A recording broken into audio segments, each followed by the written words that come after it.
Hey founders, this is the SaaS Boss Show, the podcast for SaaS founders in the growth stage who want to get unstuck, build high-performing teams, and get clarity about how to build a profitable startup. Every week, I interview SaaS consultants, coaches, and experts who work with dozens of startups just like yours and share their best strategies to overcome the daily challenges of growing a profitable SaaS. My name is Natalie Luneva, and I'm a growth and leadership coach to SaaS founders. And I'm also married to a SaaS founder. And I'm so pleased that you've joined us on this conversation. Hey, really quick before we start with today's episode, if you have a team and you feel like you don't have trust in your team, you feel like they don't take initiative, or you feel like you micromanage them all the time because there's lack of trust, because you cannot trust them to do the things that you ask them to do, and maybe there's no shared mission. If you hire and train people and then they quit in the first couple of months, go to my website, natalieluneva.com/team, and subscribe to the daily newsletter. I know that you already have lots of emails. This is going to be a very short daily emails with tips that I bet you did not even consider. And so it'll help you go from what's happening and why is it that I cannot trust my team to, oh, now I see the problem. natalieluneva.com/team and subscribe to the daily newsletter, and I'll see you there. Hi, everyone. Today it is my pleasure to speak with Morgan Williams about how to use cold email outreach to predictably fill your pipeline with sales meetings. Morgan is an enterprise sales rep and host of the B2B Sales Tech podcast. He's based in Chicago, Illinois, and he creates content that helps B2B salespeople master cold outreach so that they can book more sales meetings with their ideal prospects. Welcome to the show, Morgan. Hey, pleasure to be here, Natalie. Thanks for having me. How did you start working with SaaS founders? I guess I should say how I started working in SaaS. After I graduated college, I got a job in sales working in logistics, which, if anybody's familiar with that, is very high volume sales, kind of one call closed, transportation industry, very hectic. I knew I wanted to get into SaaS. So I found that when I got a job in cybersecurity. This was around 2016. Cybersecurity was a hot topic. The election was going on in the US here. And I thought it was a good opportunity to kind of break into the industry. The company was selling managed security services, so subscription cybersecurity software. When I got into that, I started to really get involved with cold outreach. My whole role was new business. So I was using primarily the phone, email, and a little bit of LinkedIn to get the attention of, chief technology officers, CIOs, CISOs to book sales meetings.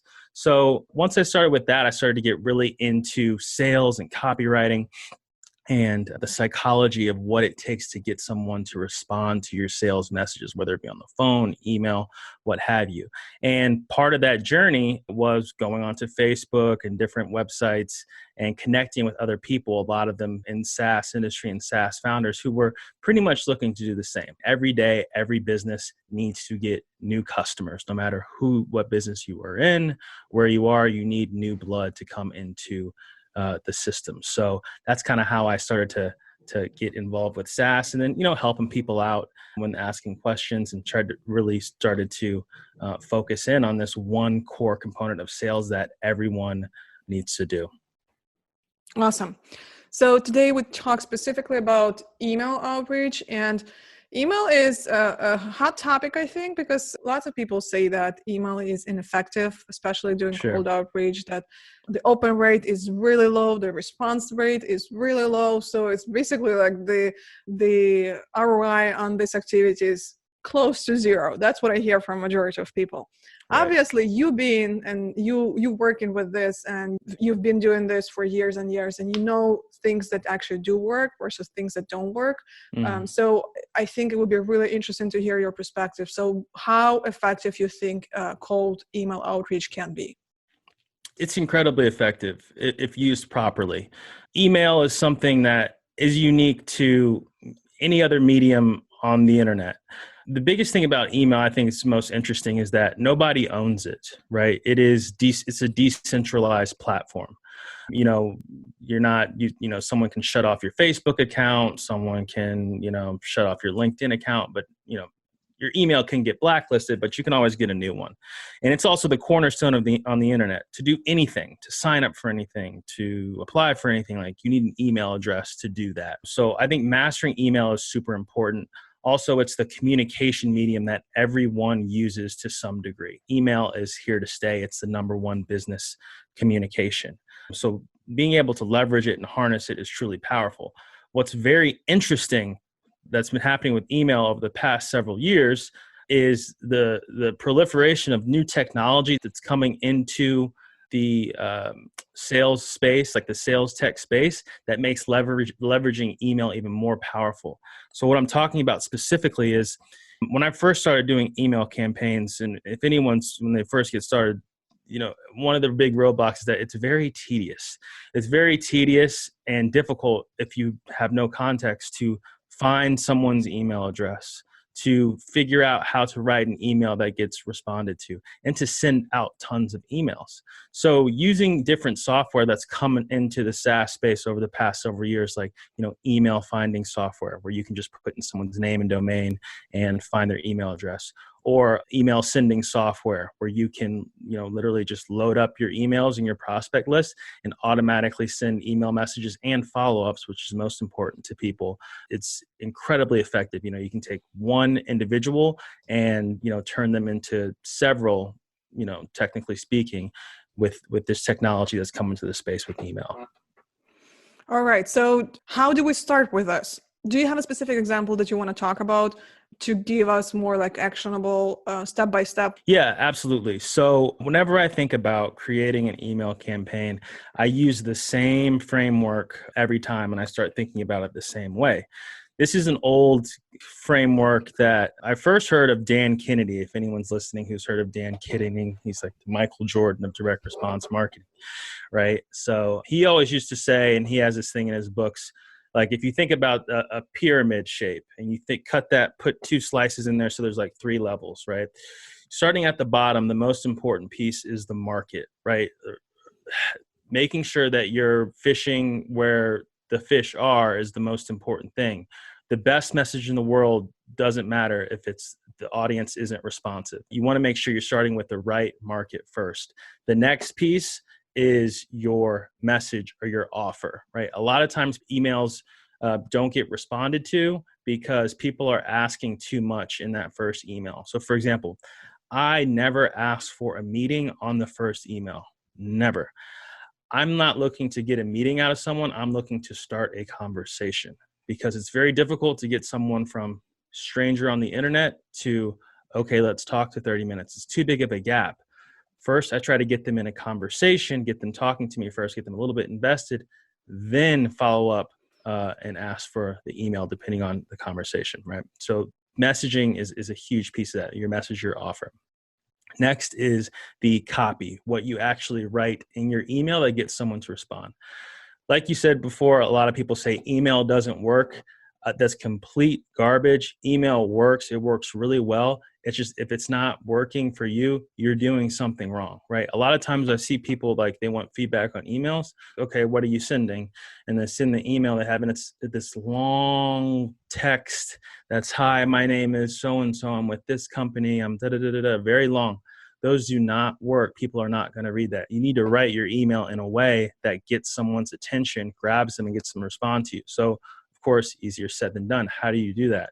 Well, part of what I learned, back when I was working in cybersecurity and getting involved in this, is an old copywriting formula called ADA, or attention, interest, desire, and action, right? So when you craft your emails, you always want to use this type of framework. And this goes for any sort of sales messaging, cold calls, direct response ads, anything. You want to grab someone's attention, get them interested in what you're offering, get them to desire it, and get them to take action.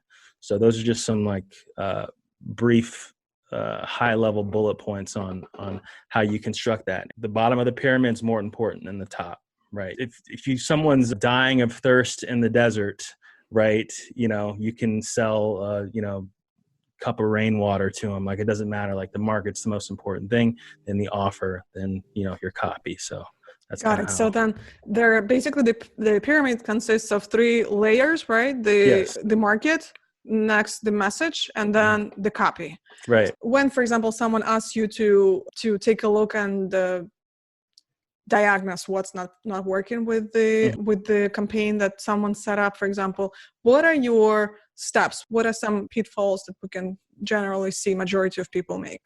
For sure. Like out of 99% of the people I've talked to, two things that they can do to start getting more responses tomorrow is to send more emails and to follow up more with people, especially follow up more with people. So send more emails, right? When you're doing an email campaign, you want to make sure that you're not just reaching out to like 10 or 20 people. You want to reach out to many more than that. Now, the amount of people you're reaching out to depends, because like email's getting harder and harder and more competitive, right? It used to be easier to like send out an email to, with the mail merge tags to 1,000, 2,000 people, and it'd be more effective. Now it's getting harder. I like to split my campaigns up into groups of, let's say, like 100 people, right? Or even smaller than that, and then get more creative with my personalization and copy. But definitely, like, emailing 20, 30 people isn't enough. You need to email like at least 100, 200 people, like in a group, to like pull some data from it. Following up more. So this is huge. Another thing, if people say like, hey, I need help with my email campaign or cold outreach, I'll say like, okay, how many emails did you send? And say, well, I emailed 100 people. I'm like, okay, but how many times did you email them? Well, just once. Like, it's never going to work. You can get so much greater results if you follow up with people more, right? Like, you got to follow up with people several times to get a response. So here's something I do, and this is more on the aggressive side. So you can kind of play with this in terms of frequency and how many times you follow up with people. But what I have done in the past that's worked for me, I wrote a case study on this on my website as well, is I will take a campaign and I'll send 8 emails, but over the course of 2 months. Right. So you're starting more frequent in the beginning, and then you're stretching it out longer towards the end. So I'll send an initial email, follow up the next day for number 2, 3 days later, then 5 days after that, and then 7 days, 7 days, 14 days, 14 days. You're still following up. You're still being persistent, but you're not hitting someone up, Monday, Tuesday, Wednesday, Thursday, Friday. That's too much, right? You can even stretch this out to following up weekly at first and then bi-weekly if you don't want to start that aggressive. So it's very interesting that you say, because I think when majority of founders start doing this outreach, what they try is they send email Monday, Wednesday, Friday, and then maybe the following Monday. So it's like 4, and preferably as soon as possible, because we want to get results right away, right, and see something tangible right away. So what you're saying is that basically 8 emails over the course of 2 months. It's good if you get some response in the first week or 2, right? But do you see that majority of responses or some results come from like month 2? Yeah, I mean, it's across the board in terms of when people respond. I would say that most people don't respond on that first one. I would say it's weird. I've had people respond when I send a strip line email, which is essentially like saying like, hey, this is the last time I'm reaching out. If you need anything else, let me know. A lot of people respond on that last one. So, you'll be surprised. I definitely start to see some responses in that second month. I think that like what you got to do is, you combat that with more sales conversations. So you reach out to more people. That way you're not too invested in that first group of people that, may or may not come through and respond. So starting a campaign of 100, right? And then letting that run for a week, and then starting another campaign next week, and making sure you continue to start campaigns and keep launching campaigns. Something that doesn't get talked about much in the cold outreach space is, what do you do when somebody responds? For some reason, I don't see a lot of information about that. We all have a devilish side where we want to just send emails and have people book on our calendar and then sell them stuff and then, sip Mai Tais on the beach. But it doesn't work like that. Most people are going to respond with some sort of question, right? How much is it? Who do you work with? How does it work? Do you have any case studies, things like that? So that follow-up, not like the cold outreach follow-up, but following up once someone responds is incredibly important as well. So you got to have a game plan in place for that too. Do you have any specific recommendations? So someone does ask, okay, so how much does it cost? Are there any tested things that, for example, if you give the price right away, then you will never gonna hear back from them? But instead, like if you start the conversation or ask another question, any recommendations like this? Yeah, absolutely. When you send an email to someone and they respond to you, before they responded to you, they went to your website and looked at who you are. Always. They're going to look and see who you are. So the website that you have, like the brand you have is important. The better your brand, the easier it's going to be to get responses to. So something you can do just tactically, what you'll notice if you start doing this, you're going to start to get the same questions over and over again that you can fit into buckets. Like, a price bucket, how it works bucket, who have you worked with before bucket, right? And you can start to craft responses around those so that you can essentially just like copy and paste when somebody responds, maybe make a couple edits, but copy and paste and reply so you can make sure you're responding quickly. So like, what do you write in those emails, right, to keep it moving forward and get them on the phone with you? Well, first depends on, what you're trying to do. Are you trying to get someone on the phone? Are you trying to get them to a free trial? I'm going to speak about phone meetings because that's the experience I have getting one-to-one direct sales phone meetings. So really, you want to keep them interested, but don't give away everything so that they don't need to talk to you, right? And it's kind of hard to give advice on that because it's really different for everybody based on what they are selling. But you want to try and do it so that you're giving them value. You're not just trying to be like, well, you got to talk to me before I tell you anything, right? You want to give them something more valuable and then, ask them to get on the phone with you. Got it. So let's take a step back and talk about specifically how do we set up a campaign like this. So you are suggesting, and I really like the idea that you every week you add 100 emails to your sequence. So no matter what, every single week you add 100 emails. But then what do you do? How do you collect those emails? How do you choose which companies to work with? Isn't that a lot of manual work to collect 100 emails? And then after that, okay, you send in the first email, lots of bounces. How do you avoid that? Any specific tools that you're using? Yeah, so let's talk about company selection real quick. So what I like to do is, and this goes back to discussing markets, like when I first started doing email outreach, I would use like a tool like Sales Navigator to go in, LinkedIn Sales Navigator, to go in and put in filters for the companies I was looking for.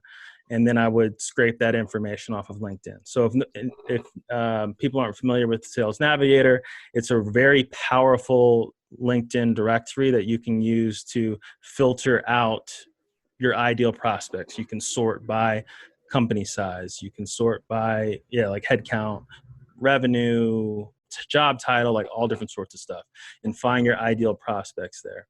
Before I would do that and then scrape that information using a tool like Dux Soup, DUX/SOUP, that would create a CSV file or Excel file of all their information, name, title, company, everything but the email. Then I would use a tool like hunter.io to then link up the domain names with the first name, last name to generate the email address. And there's plenty of tools people can use for all this different sorts of stuff, but this was like the kind of stack I used. So now you've got a list of names, companies, and emails, right? Great. So like you said, bounces. We got to make sure that these emails are actually valid because they can hurt deliverability. So you can use a tool like I've used a tool called Never Bounce before, or you can use a tool called Kickbox, and that will verify the emails. It will essentially ping the servers for those email addresses to make sure that those actually exist. I would get rid of those, hard bounce emails, and then I would load them up into a tool like Mailshake. What Mailshake does is it sends emails against that list over a period of time in set intervals. So that cadence I was talking about, you can type in, type in that cadence and this one this day, this one the next day, this one the next day, and then load it up and start sending emails. So on the technical side of this, there's something very important that people should be aware of. If you're doing cold outreach in this way, I would advise against using your own domain name to do this. The reason being is that high volume email sending can hurt your domain reputation. And when you hurt your domain reputation, that means the emails that you send from your domain have a higher chance of going into spam.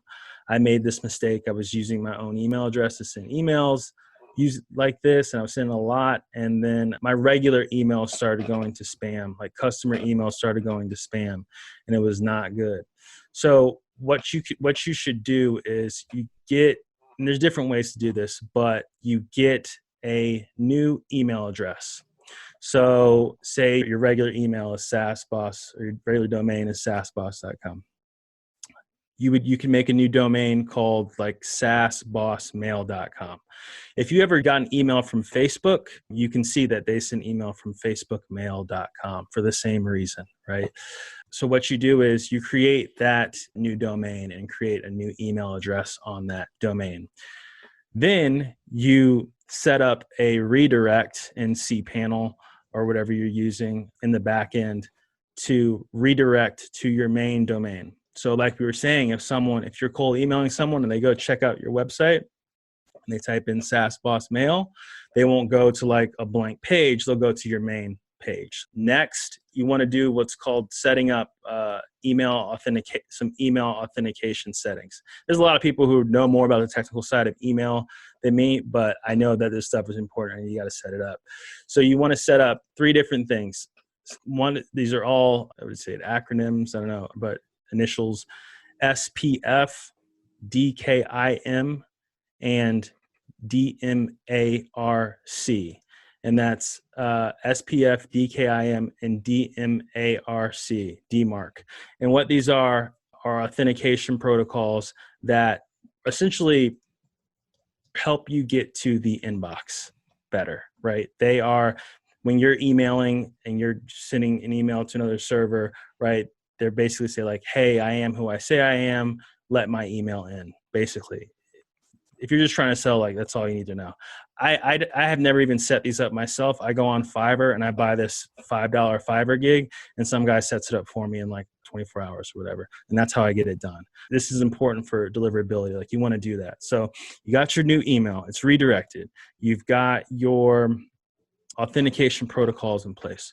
Cool. So now you've also got your email list. You've got hopefully your emails written out inside of a tool like Mailshake or Woodpecker or Limlist, something like that. And now you're ready to go. So you don't want to start blasting out as many as possible. You want to do what's called warming up the domain. Again, there's a lot of different schools of thought on this, but I've always been fine just starting with sending out, like, set it to do like something like 20 emails a day for the first couple days.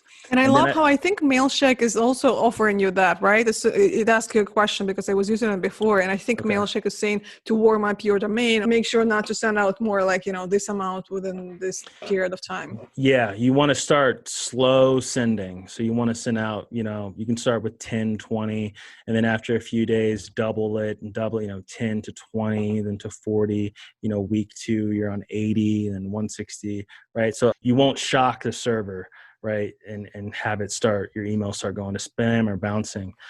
You can start slowly sending. After that, you've got these emails coming in. What I've done before is, this kind of gets out of the realm of email a little bit, but it's helpful. Depending on what CRM you're using, I think it's very important to do this with a CRM so you can actually move things through deal stages, like a little Kanban board. So, if you're using, I've used before, Pipedrive, which I think is great for this sort of thing. Pipedrive is CRM. It's like a salesperson CRM, really good for outbound sales. And I had it connected to Mailshake. Any response that I got from my email campaign, it would turn into a deal on my Pipedrive board. And then I could then respond from it there. It turns into a little card on Pipedrive, and I can go in and respond to the email from there. I can even put in little templates for responses, like we were talking about before, like how to respond what to do when someone responds. You can do that, and then move it across the board. Now it's in my manual follow-up. It's in my pipeline. A couple things on following up. one thing for sure when following up, we talked about how to respond to people. One of the most effective ways of responding doesn't involve email, right? If someone emails you and you're there and you see it and you're there and can respond to it, and they have their phone number in this email signature, I would just call them. That you immediately have context with them. They responded to your email. They know who you are. You can just call them up. Like, hey, I sent that email about so-and-so. Does that ring a bell? Oh yeah. And then, okay, and then answer their question on the phone. And now you're in, it's not a cold call where you have to explain everything in your email. They got a little bit of interest or else they wouldn't have responded. And now you're in a conversation with them. You can book a meeting from there. So that's also effective because a lot of times people can be interested on email in the beginning. And then if you take too long to respond or like they don't get back to you and then it's like back and forth and then it can kind of like just wither away the interest. So I think when someone else is doing that, that's great. You're right. This is such a easy to do step. But then when we are doing that, especially if a founder is a tech founder, a little bit more introverted, so it's pretty intimidating to pick up the phone and call people. Mm-hmm. Did you find that it's actually helps increase the close rate or moving people to the next stage? Can we not do phone calls? It definitely helps. You don't have to, not at all. I would just make sure that like my responses are, that you're putting more effort into your email responses to make sure they're solid. You're testing things out, responding quickly, right? So response time is important too. Like how quickly you respond once someone responds to your email, how quickly you get back to them. So I would make sure I'm paying attention to that. It's a way to find people who are raising their hands saying, I'm interested. That's what this is. How can I spend more of my time with people who I know have a level of interest rather than like people who like may not be qualified or like I'm, calling people who I don't know who are interested. And I want to say one more thing going back to market selection, who to select. Like when we talked about how the market is most important, look for triggers that will key you in on someone who may be interested in what you have to offer, right? Did this company recently get funding? Are they hiring people? Has a new person been put in place? Has a new executive been put in place, like a new hire, right? Look for these sort of things. LinkedIn Sales Navigator is good for this. You can see growth rates in employee headcount and revenue, right? If people are hiring, it's a really good thing. Go on to job boards where people are posting jobs for different things for what you may be selling and hit those people up, right? Because even if they are like looking for a full-time employee or a contract employee, hey, they may be interested in, they may not know what you offer and they may be interested in that. So think about ways that show like, okay, this person may be interested in what I have. Job boards, I think, is a great suggestion. Mm-hmm. One more thing is, I don't think that a lot of people know about this, but for example, a tool like Built With, if you know that there is a specific technology that your potential ideal clients use. For example, I recently talked to a founder who is trying to reach companies who use, specific technology, like, what it was, JSON or something like this. I'm not a developer, as you can tell. But I recommended him, do you know if they're using a specific technology that Built With can identify? So he went and he said, yes, there is. So this way, very easily, you're able to find a list of all the companies that are using this technology on their website or specific integration, for example, like HubSpot. And then you're able to export all of those people. And then I think it even includes emails. If no, then Morgan recommended a couple of tools that you can use for that as well. Yeah, Built With is a great tool. Yeah, anything you can use to get that extra bit of information to like see like, okay, this person, you don't know if they're in market yet, but they know that like they could be a customer based on like what they're already using. If they're already spending money on what you have or something like what you offer or something adjacent to what you offer, like they have a technology that's, around something based around something you offer, that's a huge indicator. So yeah, I definitely agree with that. All right. What is a good deliverability? I try to just look at response rates, right? How about open rates? Open Rates. If I'm getting over 50%, I'm happy with that. Over 50%. You can get better open rates than that for sure. But if you're getting over 50% open rates, then spam is not an issue. Okay. And if they're getting like 20%, then there's a problem That's and a you big need to dig issue. deeper. Yeah, all right. So absolutely. then the next measurement would be the response rate. What's your average response rate? It's tough. I know I wrote this in my case study. I'm going to look it up real quick. This campaign I had 24%. 24%. 4% response rate for the campaign 24% reply. and that's from, so for example, you send out 100 emails, approximately 50% of them, maybe a little bit more, open, Right. and then 24 out of 100 that you send respond to you. Right. My goodness, that's but remember so this, awesome. but that's why it's important to follow up. It's replies over the life of the campaign, not just one email. I'm hitting them up 8 times over 2 months. So yeah, like a quarter of those people are responding to me through the life of that campaign. But also you got to remember too, these aren't all favorable responses. Some people are saying no, some people are saying go to hell. Got it. Right. So, but still, that's a really good number of people. So and you got can it. It's not based on the first email. Okay, based on the lifetime of the campaign, which is 8 emails and 2 months. Awesome. Right. So those are, I think, really good numbers for us to keep in mind when we are trying to create a campaign. So that when you send out, for example, 1,000 emails, you can expect around 500 of them people to open, hopefully more, and then around ideally between 10 and 25%. I don't think that people will be able to bitch you, at least in the beginning. So that's around 200 people to respond to you with various responses. So I think this is really interesting to keep in mind. So what are some things that we can help improve the response rate? You immediately talked about 2 things: send out more emails and follow up more. Yeah. Any other things? For this campaign, when I was sending out emails, I sent out emails before and was like offering cold outreach services. And I was using this case study as like a selling point, which is also something really good you want to use in emails that can help you get responses, is like point direct to a case study. But I just talked about the results of my campaign. I said, hey, here's a case study where I reached out to 783 people. I spent $166.70 and generated $3,602 in revenue for 2,061% ROI. Would that type of ROI be helpful for your business? When someone says that to me, I'm thinking like in my head, like, yeah, like, of course, right? Now, is this going to magically make people respond to you? No, of course not. But it's a great way to start a conversation. If anyone's on platforms like Upwork, or any freelance where people are post stuff like that, you can just post a link to a case study, be like, hey, here's the case study, here are my results. Do you think this would be helpful? And then you can get a lot of responses like that just by positioning it, writing a really good piece of content and positioning a case study. Another way to get people to respond. So I think a lot of times when people think about their ideal prospect, they are thinking about, okay, I'm someone with this title at this type of company, which like is important. But you got to understand, like, titles are misleading and people often operate outside of their titles within companies. You really don't know until you start digging.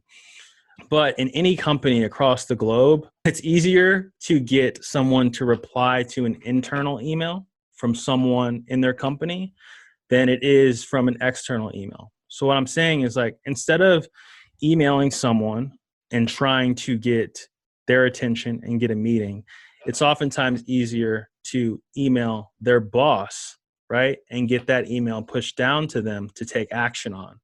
So something I've done before and have been doing a lot recently, and this is outside of the realm of automation, but just manual email. So this can be good if you don't want to do the whole automation and plugging in the stuff. If you don't want to do high volume and all that, you can do this manually.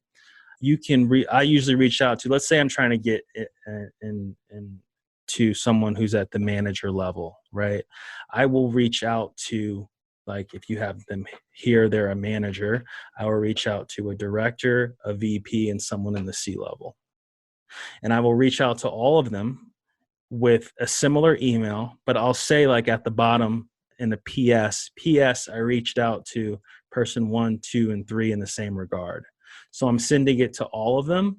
And there's kind of a special way I write the email, but essentially I'm sending this message to all of them. And in the message, I'm looking to get pushed to the right person.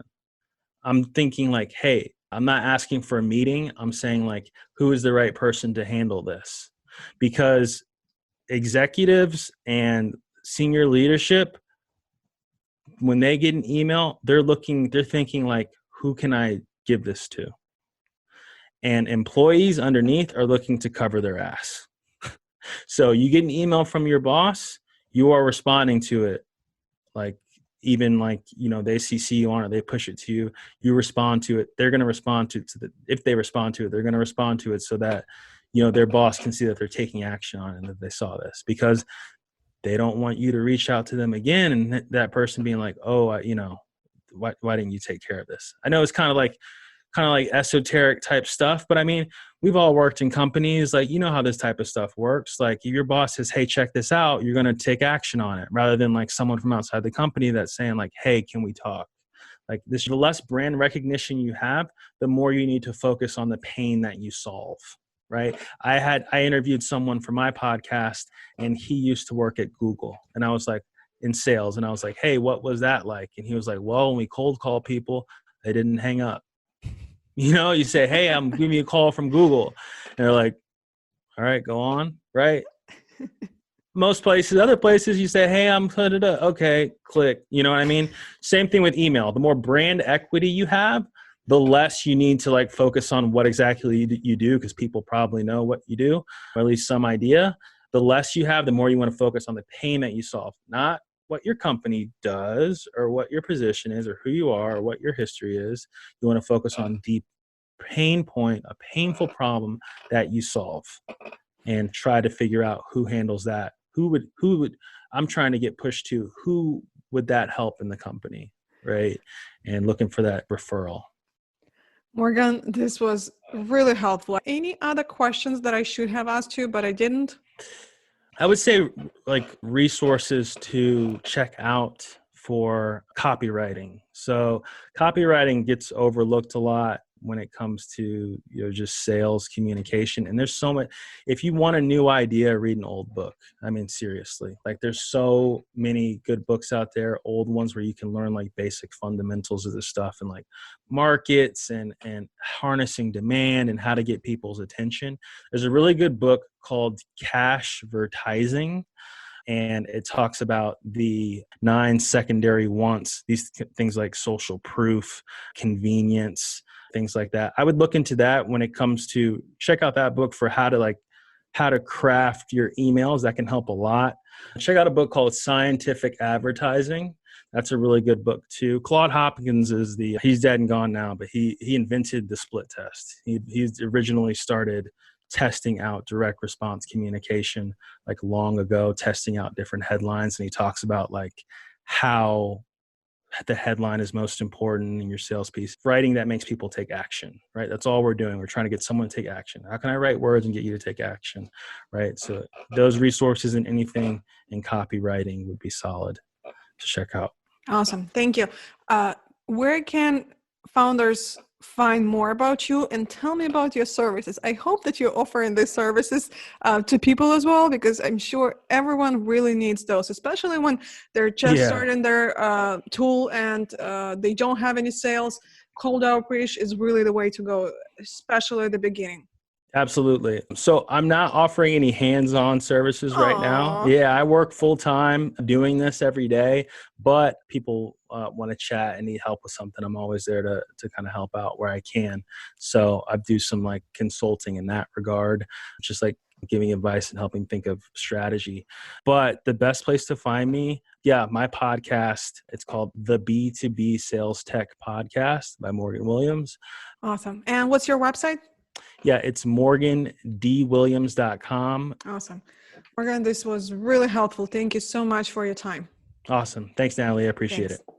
And that's it for this episode. For those tech founders who have a remote team, I have a question. Do you find yourself that it's much faster for you to do things by yourself than waste all of that mental energy delegating tasks to someone? And so you either don't hire anyone, or if you already have a remote team, you're guilty of doing those tasks by yourself, because there's just so much energy goes into delegating the tasks and then just managing people. Are you able to take a few days off and not be worried that your servers will go down or your support is going to blow up? What if you could work on more strategic, important things and let your team fix the bugs If you only started building your team in the last couple of years, I guarantee that you are making lots of mistakes that hinder your growth without even realizing that. Oftentimes, you, the founder, may end up being the bottleneck to your team's success. That is definitely hard to swallow, but it's true. But also look on the bright side, this is also the easiest problem for you to fix because you are in control of how to fix it.